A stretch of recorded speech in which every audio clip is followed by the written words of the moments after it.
जय श्री कृष्ण दोस्तों, स्वागत है एक बार फिर से आप सभी मित्रों का हमारे दर्पण ज्ञान गीता यूट्यूब चैनल में। मित्रों, आज हम आपके लिए लेकर आए हैं बहुत ही ज्ञानवर्धक प्रसंग। मित्रों, एक समय की बात है, देव ऋषि नारद अपने शिष्य के साथ भ्रमण कर रहे। तभी देव ऋषि नारद भ्रमण करते करते उन्हें प्यास लगने लगती है। जलाशय में जाकर जलपान करने के बाद एक वृक्ष के नीचे बैठकर आराम करने लगते हैं। मित्रों, तभी उनकी नजर एक कसाई पर पड़ती है जो कुछ बकरियों को लेकर उसी रास्ते से जा रहा था। तभी एक बकरी पास की दुकान में जाकर कुछ खाने लगती है। उस दुकान के गेट पर लिखा था दलाल चंद सेठ। जब उसी दुकानदार की नजर बकरी पर पड़ती है, वह दुकानदार उसे जोरों से मारने लगता है।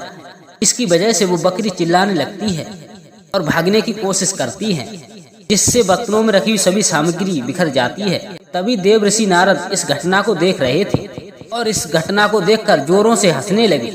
तभी उनका शिष्य पूछने लगा कि हे गुरुजी, आप क्यों हंस रहे हैं? जब इस बकरी की पिटाई हो रही थी उस समय आप बहुत ही उदास हो गए थे, लेकिन अचानक क्यों हंसने लगे? क्या कारण है?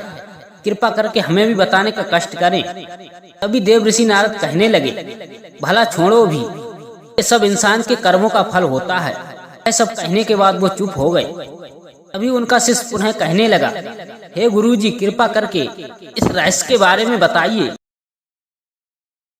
बार बार शिष्य के इस तरह कहने पर देव ऋषि नारद कहने लगे कि हे शिष्य, इस दुकान पर जिस सेठ का नाम लिखा हुआ है वो पूर्व जन्म के कर्मों के फल से आज बकरी बनकर उसी दुकान पर आया है।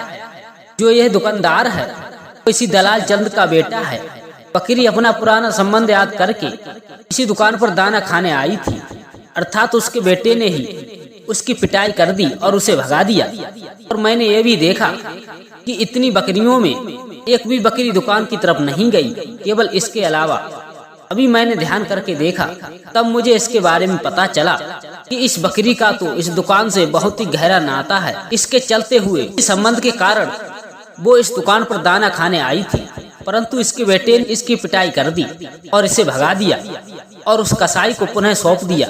दलाल चंद सेठ का बेटा कहने लगा, जब भी इस बकरी का हलाल करना तो इसका सिर मुझे देना, क्योंकि इस बकरी ने मेरा नुकसान किया है। मित्रों, जिस बेटे के लिए वो सेठ जिंदगी भर कमाता रहा, आज उसी दलाल चंद के बेटे ने अपने पिता को 4 दाने भी नहीं खाने दिए और उन 4 दानों के बदले उस बकरी का सिर मांगा है।